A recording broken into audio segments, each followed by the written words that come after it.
Ó, vamos pro tema? Eu acho que eu vou dividir esse tema em algumas lives, porque é um tema complexo. O tema em si já tá aí na tela, que é esse lugar satânico chamado Spotify. Porque isso é um lugar satânico, vai. Quem não acha que isso é um lugar satânico não sabe o que tá dizendo. Que isso aqui é um lugar satânico. Ele é um lugar onde não tem regra, cada um faz o que quiser, foda-se. A gente sempre tá se fodendo, de um jeito ou de outro, mas parece ser a melhor coisa do mundo. Parece que sem essa desgraça não existe vida. Não existe vida. Se não fosse o Spotify, eu não ouvia tanta música.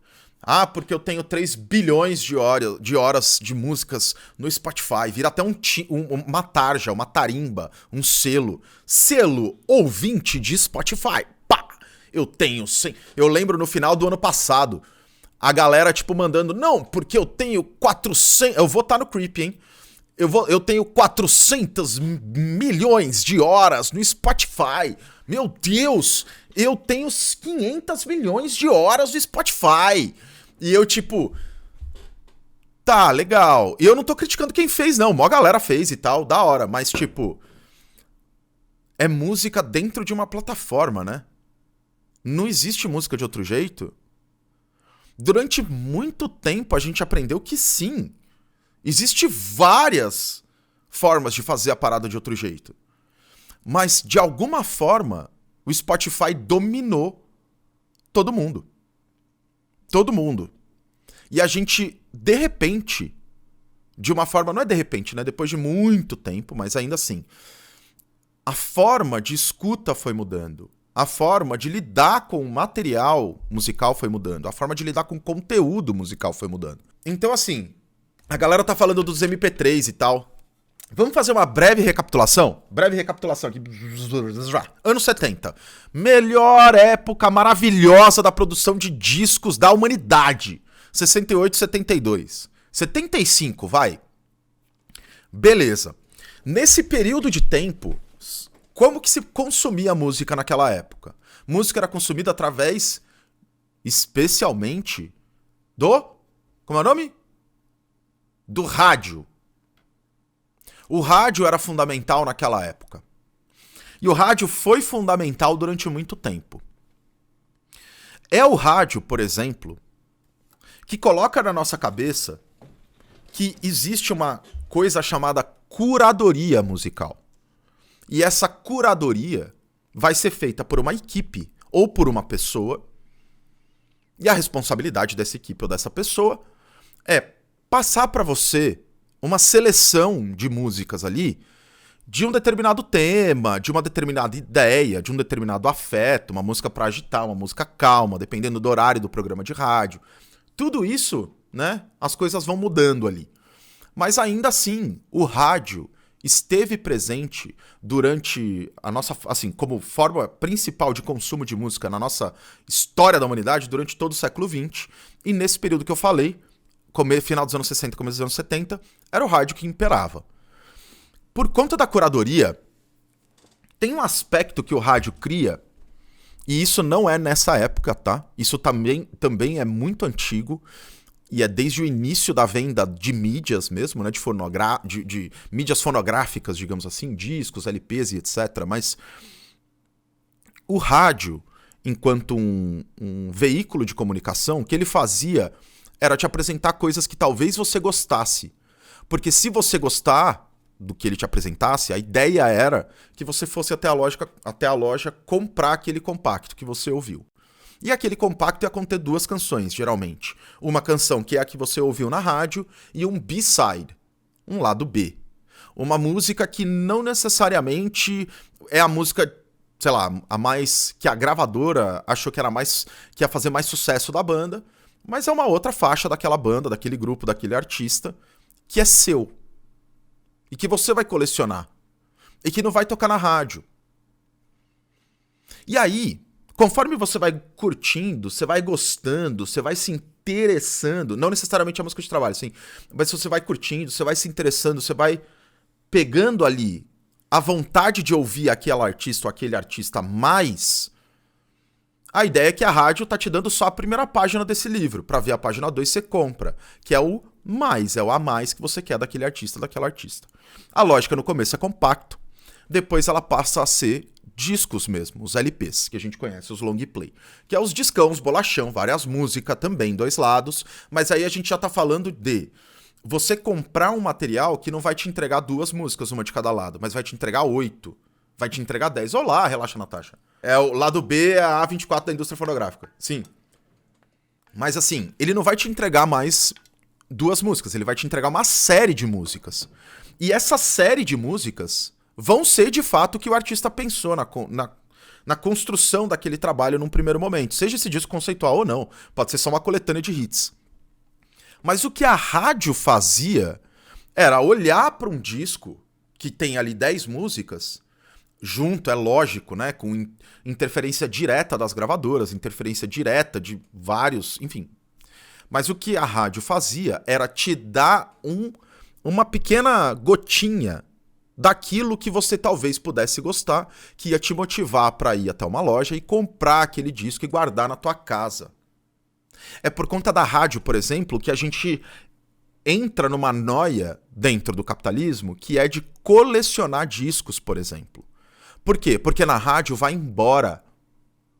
Na rádio você ouve e acabou. Não tem mais. Quando que vai tocar o bagulho? Eu sei lá, velho. Se eu não comprar o bagulho, se eu não for lá e comprar, especialmente pensando nos anos 60, 70, se eu não for lá e comprar o LP, vai dar 3 meses e eu nunca mais vou ouvir essa música. Até eu comprar a porra do LP. E esse LP que eu vou comprar, eu sei que ele vem com outras músicas desse artista. Esse LP, ele vai me entregar uma experiência sensorial. Aí a gente já tá falando, né, anos 60, 70, mas ainda assim. É um conjunto que você comprava de um artista, que lhe era vendido a partir, às vezes, de uma escuta de uma música desse disco. 2 músicas, 3 músicas desse disco. E aí te motivava a ir lá e falar, não, vou comprar e guardar na minha casa. Todo esse jeito de lidar com música dentro da indústria fonográfica, e fora dela também, ele opera muito bem até os anos 90. Por exemplo, o costume das fitas cassete. O costume da fita cassete do consumidor que fica ali parado do lado do rádio para gravar música, ele é muito recente. Ele é recente porque ele demanda um gravador de fita cassete na sua casa. E aí a gente já tá falando meados para final dos anos 80, mas mais do que isso, ele é recente num sentido de ele não entrega pra gente, para as pessoas que estão trabalhando no dia a dia, essa possibilidade. Porque você tá trabalhando, você não tá trabalhando do lado, pensando nos anos 80, 90. Você não tá trabalhando do lado de um fita cassete, não tem home office. Tem home office? Não tem home office. Não rolava muito essa coisa de tipo, não, eu trampo de casa, conecto na internet. Você vai trabalhar, você vai passar longe da tua casa, longe da emissora de rádio, sei lá, 10 horas do teu dia, pra mais, todo dia. Então você não vai ter necessariamente o tempo de ficar ali do lado do gravador pra gravar. Quem vai fazer isso? Pensando quem é dos anos 80, teu filho, tua filha, criança, adolescente que tá na tua casa, que vai ter tempo pra fazer isso porque só estuda, só vai pra escola, só, né? Só vai pra escola, certo? Então, a fita cassete tem essa questão. Ou pegava o vinil e gravava no cassete também. Mas isso não era tão acessível. Essa coisa de você montar seu mixtape. Isso era uma coisa que era acessível pra quem tinha muito vinil. Pra quem conhecia quem tinha os vinis que você queria ali. Tinha como pegar emprestado e tudo mais. Mas você precisava daquela porra. E aquela porra só carregava 10 músicas, 12 músicas. 60 minutos. Acabou. Com o advento do digital... E o CD, por exemplo, a gente tem uma expansão de minutagem, cabe 80 minutos de música, e é muito mais barato para a indústria fazer CD do que fazer disco. Além de ocupar menos espaço, deteriorar muito menos, ter uma qualidade de áudio muito maior, qualidade que eu digo de hi-fi. Tá ligado? Todo esse contexto, ele precisa do rádio para ele sobreviver. Porque é o rádio que vai entregar pro ouvinte esses pequenos episódios, essas músicas avulsas, que você vai sentir vontade de ir lá e comprar o disco da tua banda pra guardar no armário da tua casa. Porque sabe-se lá quando que você vai ouvir essa porra de novo. Porque no rádio não vai tocar. Porque no rádio ano que vem é outra tendência, é outra onda, já era, cagou, foi. Vai embora pro ralo. Então ou você compra o disco do Clube da Esquina, ou você tem que ouvir o programa DMPB anos 70 do Reginaldo Luiz Sérgio Rossi de Almeida Melo, que passa na Nova FM às 17h45 e vai até às 18h30, porque depois tem futebol. Então, como você não tem jeito de estar lá para ouvir todas as vezes que essas músicas forem rolar, e também aquilo é uma música só, de um trabalho de 10, 12, 15 músicas, o disco se torna algo interessante. O CD, a compra do objeto na loja, para você levar para tua casa essa música, ela se torna interessante pela perspectiva do álbum, o conjunto de músicas. Eu falo disco, CD, tanto faz. Mas é isso. Meio que discos e CDs, ou falando mais de uma forma mais abrangente, o álbum, ele tem essa força, digamos assim. E durante um tempo da indústria, a gente aprendeu a lidar com música desse jeito. Não que música não fosse uma mercadoria, mas é uma mercadoria que vem no atacado. Não interessa que você gosta só do varejo. Quantas e quantas pessoas não compraram disco por conta de um CD? Por conta de uma música, quer dizer. Ah, eu comprei porque eu curto essa música, mas o resto é uma bosta. Quem nunca passou por isso? Quem não passa por isso até hoje e compra vinil, tá ligado? E não passa por isso até hoje? Sempre. Pois é, então. Esse tipo de coisa acontece por quê? Porque o que o rádio faz não é te entregar o material de uma vez. Ele te entrega um pedaço do material e o resto você vai ser obrigado a descobrir. A tua maior e melhor... A melhor coisa que você pode fazer, a maior coisa que você pode fazer pra chegar perto desse material antes de comprar é pegar resenha. É ler um Regis Tadeu da vida que escreve na Cover Guitar, tá ligado? Pá, ele escreveu aqui sobre o disco novo do Ratos de Porão. Parece... da hora, parece que é da hora. Eu tenho vintão aqui. Eu tenho vintão, não tem Spotify. Eu tenho vintão. E eu quero comprar um disco. E eu tô vendo 5 discos na minha frente. E tem aquele que eu li a resenha? Eu vou comprar o da resenha. Se me agradou a resenha. Saca? Comprava só as coletâneas ou o clássico indiscutível. Exemplo, ótimo exemplo também. Isso é uma característica dessa forma de mercado. Que era ou se orientava pelo álbum. A compra e a venda desse produto música era feita através do álbum. Só que nos anos 90, bem no finalzinho dos anos 90, tem uns cara nerdolão que vão inventar um bagulho meio louco. Que é um jeito de você conseguir transmitir arquivos de áudio num bagulho que também era novo, chamado internet, de uma forma em que você conseguia fazer a distribuição de forma descentralizada. Não só o MP3. O MP3 é a parada, o arquivo mesmo. É a compactação em si. Eu tô falando do Napster. Eu tô falando do famoso peer-to-peer, P2P.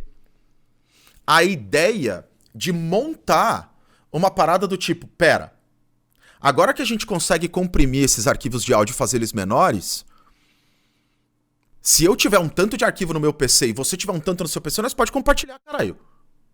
Ou, é real, nós pode compartilhar. Eita porra. Não, mas pera, e se a galera, e se mais gente baixar esse programa aqui? Consegue compartilhar com nós? Consegue, tá? Não. Puta que, como assim, velho? Não, agora nós conseguimos compartilhar com quem quiser, quem tiver internet, compartilha essa porra. Você fala, caralho. Então mudou tudo. Mudou tudo. E sim, mudou tudo. Aí, a indústria fonográfica entra numa ladeira abaixo. Pensando nas grandes gravadoras. Porque surge o advento forte da pirataria de alta qualidade. Ativo infinito, exatamente. Ativo infinito. Vou dar uma lida, como a música ficou grátis. Mas o ponto é, esse peer-to-peer esse sistema, essa forma de compartilhamento de música que rolava na internet daquela época, em conjunto com uma internet que ainda estava se desenvolvendo, fazia com que você conseguisse baixar pela primeira vez na história, sem você ter que ficar esperando um programa de rádio, sem você ter que ficar lá. Agora! Vou apertar o da gravação e gravar. Ficar no... Acorda, cara! E gravar.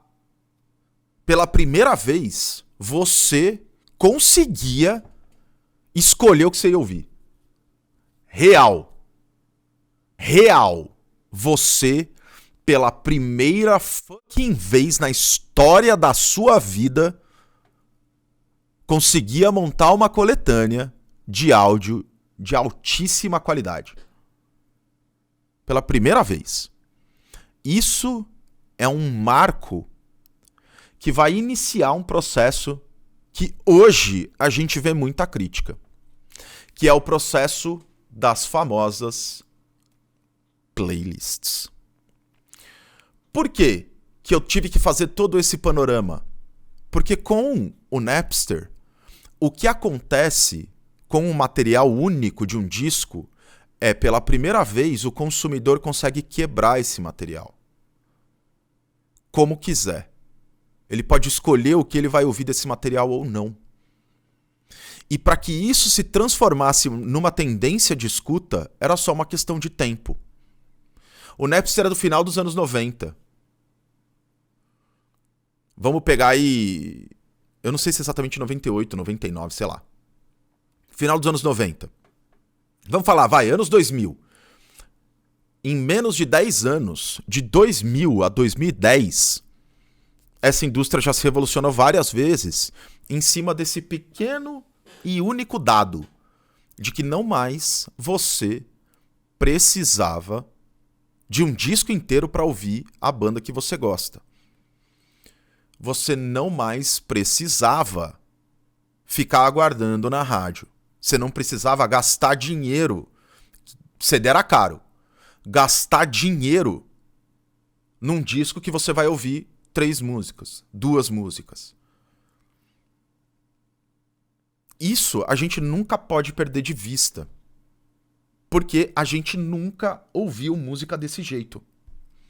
Pelo menos em termos de consumo, dinheiro, bufunfa, o que a gente trocava com a indústria sempre foi por um pacote grande, completo. E que depois do Napster foi se transformando cada vez mais na ideia de você mesmo conseguir construir suas listas.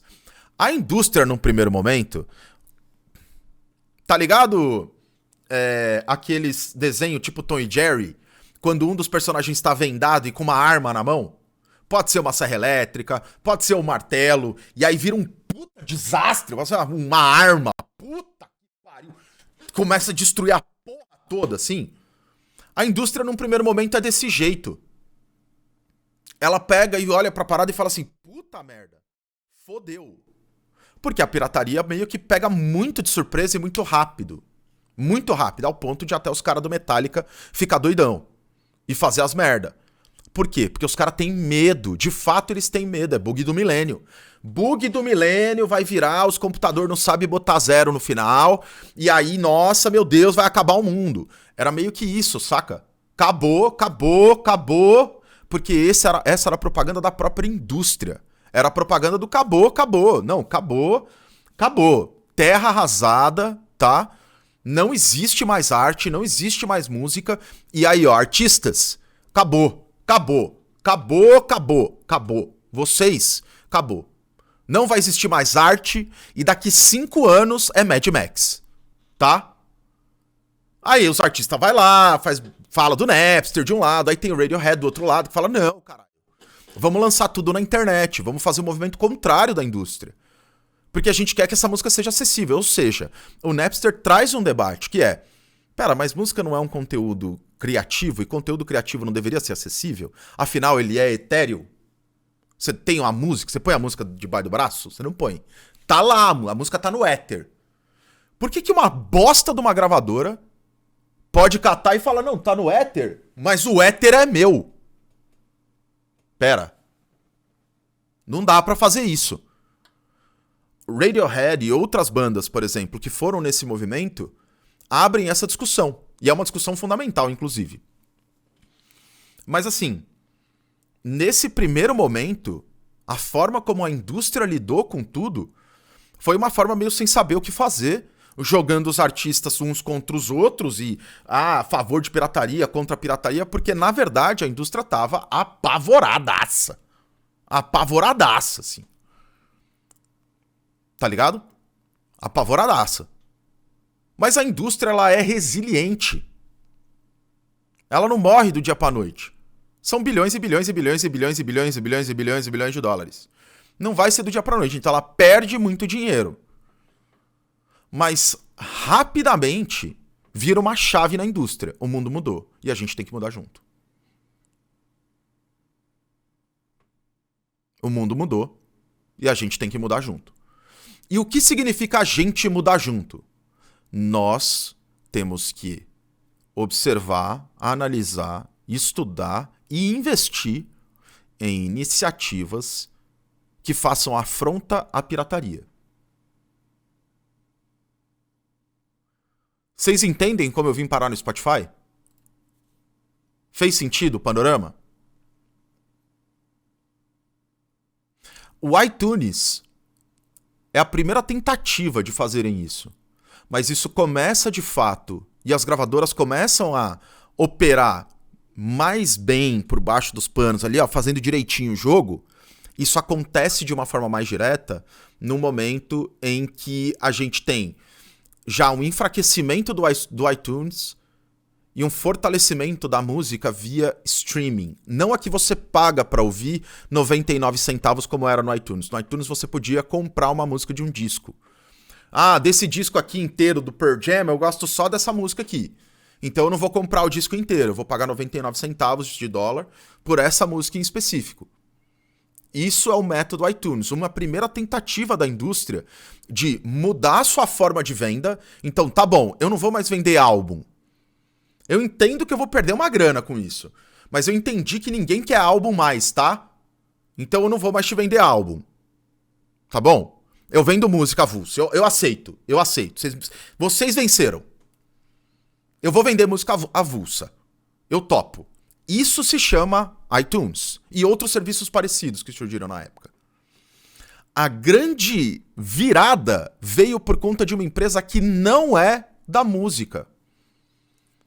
Veio por conta de uma empresa que é do vídeo. Veio por conta da Netflix e dos serviços de streaming de vídeo, que estavam conseguindo fazer frente à pirataria de alguma forma e demonstrando que ali existia uma viabilidade. Ainda que na época que o Spotify está sendo desenvolvido, essas discussões não sejam tão quentes, a indústria sempre monitorou isso muito, muito, muito de perto. Muito de perto. E assim que surgiu uma iniciativa europeia que fazia aquilo que a Netflix e outros serviços de streaming já faziam, mas com a música, o que a indústria fez? A indústria cruzou os braços, pediu para quem cuida da sala entrar e deixar a cadeira bem limpinha, porque para as pessoas que desenvolveram essa plataforma, tem um contato que é fundamental, é a indústria. Quando existe a ideia de se fazer um Spotify da vida, a conversa mais importante da história da empresa vai ser a conversa com a indústria. Vai ser o momento em que os donos do Spotify vão se sentar com os representantes da Sony, da Warner e da Universal. Vocês concordam comigo? Porque assim, por mais que a gente tente trazer artistas independentes e demonstrar artistas independentes, o conteúdo que faz o Spotify ser vendido, o conteúdo que me fez assinar o Spotify não, mas o YouTube Music. Spotify eu assino por conta da live. Mas o YouTube Music, por exemplo, cara, porra, o que me faz assinar um serviço desses é o catálogo. É eu saber que eu vou digitar lá a banda XYZ E eu tenho uma chance muito grande de encontrar essa banda aqui. Saca? E agora, porra, existe um mecanismo, um jeito que esse catálogo tá disponível. O ponto é, que nem eu falei, o Spotify precisa convencer a indústria a ceder esse catálogo. Vocês acham que o Spotify vai convencer de que jeito? A gente tá falando da indústria que contém só Sony, Warner e Universal. Os três são bilionários. O que vocês acham que o Spotify vai ter que fazer? Dar um abraço? Mandar uma carta? Levar no cinema toda sexta-feira? Não, gente. O que o Spotify vai ter que fazer é abrir mão de ações em troca do catálogo. Quando a indústria recebe a visita do Spotify, a indústria já tá prontinha. Amigo, muito legal, hein? Ah, muito legal esse negócio, né? Pô, muito bacana, muito bacana. Pô, muito legal mesmo, tá? Muito legal, a gente acha muito bonito, né? A gente acha muito interessante, muito divertido. Mas o catálogo é nosso. Como é que funciona o negócio de vocês? Qual que é a ideia por trás dessa bosta? Como é que isso vai me dar dinheiro? Qual é a resposta dos caras do Spotify? Vai dar muito dinheiro pra vocês. Isso vai dar rios e rios de dinheiro pra vocês. Por quê? Porque a gente vai trazer gente. A gente vai trazer pessoas que vão pagar pelo serviço. E a gente vai trazer propaganda pra quem não pagar pelo serviço. Então a gente vai ganhar da propaganda e a gente vai ganhar de quem paga. E aí a gente passa esse valor pra vocês por meio de dividendos, dando para vocês pedaços das nossas ações, pedaços da nossa empresa. Ainda não eram ações, porque a empresa não estava em capital aberto ainda. Antes de entrar em capital aberto, vocês ajudam a gente, investem na gente, abrem esse catálogo pra gente e a gente vai dar um tanto do nosso teco, do nosso negócio para vocês, porque o nosso plano é crescer, crescer, crescer, crescer e crescer, para que a gente possa atrair investimento. E atraindo investimento, conforme a gente vai aumentando esse grau de atratividade, mais perto a gente vai chegando da abertura de capital na bolsa. E quando a gente abrir o capital na bolsa, vocês vão ter partes do nosso negócio. E aí vocês podem vender ações de vocês. Porque a gente acredita que quando a gente for abrir capital na bolsa, a gente vai abrir capital de 20 bilhões. A gente tem um projeto em que a gente vai crescer, crescer, crescer, crescer, crescer, almejando lá na frente conseguir abrir o nosso capital a 24 bilhões de dólares. E aí, Sony, se você tem 10% disso, você vai ter ganho muito dinheiro sem ter feito porra nenhuma. Porque você lucra em cima de um catálogo que você faz agora? Lógico que não. Lucra em cima do que tá lançado. O que faz agora lucra? Lucra. Mas, velho, comparado ao que tá lançado 30, 40, 50, 60 anos de história da música, não é porra nenhuma, vai. Por conta disso, é que o Spotify consegue o catálogo. Ele consegue porque ele arma um golpe junto com as grandes gravadoras. Qual é o golpe, Gui? O golpe é: a gente tem um produto que é um produto que é bom, mas tem vários problemas embutidos ali. Especialmente problemas de rentabilidade. E a gente vai entrar nisso posteriormente, mas a gente tem esse produto que tem vários problemas de rentabilidade. Esse negócio não se sustenta. Não se sustenta. Mas ainda assim, a gente precisa fazer ele crescer, porque a gente quer tirar muito dinheiro com ele. A gente quer fazer muito dinheiro com ele. A gente acha que essa ideia, a ideia que vale $1 bilhão. Então, mesmo que ele tenha problemas, os problemas, eles são superáveis. Se a gente tiver essa ferramenta, se a gente resolver essa questão, a gente consegue fazer desse aplicativo algo operacional. Uber vem à mente? Exatamente. Exatamente, é o mesmo modelo. Esse modelo eles chamam Get Big Fast, que é fique grande muito rápido, cresça muito rápido. Porque o mercado é insustentável. Se o Spotify, antes de abrir o capital aberto, fosse ficar uma cota para criar organicamente um mercado, para poder desenvolver música independente, etc., é trabalho pro bono, nunca vai pagar as contas de ninguém que criou a plataforma, pelo menos não como essas pessoas querem, e a plataforma não vai ter vazão. Não vai estar no celular de todo mundo. Para ela chegar no celular de todo mundo, ela precisa entregar o que você está buscando. Ela precisa te entregar todo o catálogo de músicas possível. Tudo que existir. Por quê? Porque a competição dela é o Napster. O que não existe no Napster? Vai estar tudo lá. Napster hoje em dia não, né? Usem SoulSeek. Mas enfim, tem tudo lá. Tem tudo lá. Mas vai te dar trabalho, vai te fazer baixar um programa que você não conhece.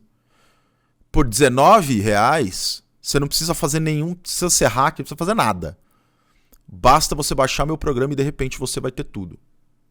Não fecha a conta. Essa conta simplesmente não fecha. É o SoulSeek, Matheus Bonfim. E por conta de essa conta não fechar, é que Spotify é um golpe. As pessoas que montam o Spotify sabem disso, a conta não fecha. As gravadoras sabem disso, que a conta não fecha. Eu vou dar um toque para vocês. As 3 gravadoras fizeram contratos com o Spotify em que teriam partes da empresa antes da abertura de capital. Quando o capital foi aberto, você sabe qual foi a primeira ação de uma dessas empresas, que é a Warner, por exemplo?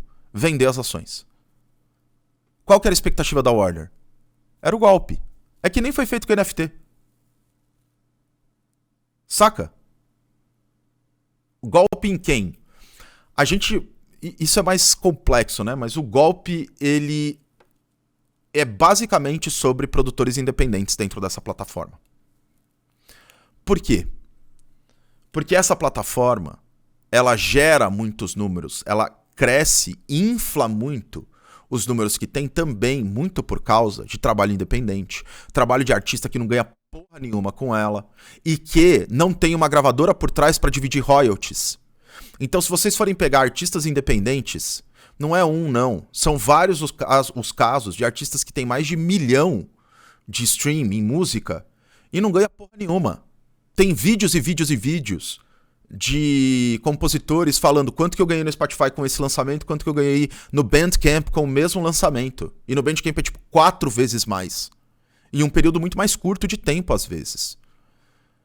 O Bandcamp é pensado para artistas independentes. O Spotify não. Ele não é pensado para artistas independentes. Ele é pensado para te entregar playlists. Ele é pensado para integrar esse novo sistema de ouvir música que a gente criou. Por conta de mania de playlist. Por conta da pirataria.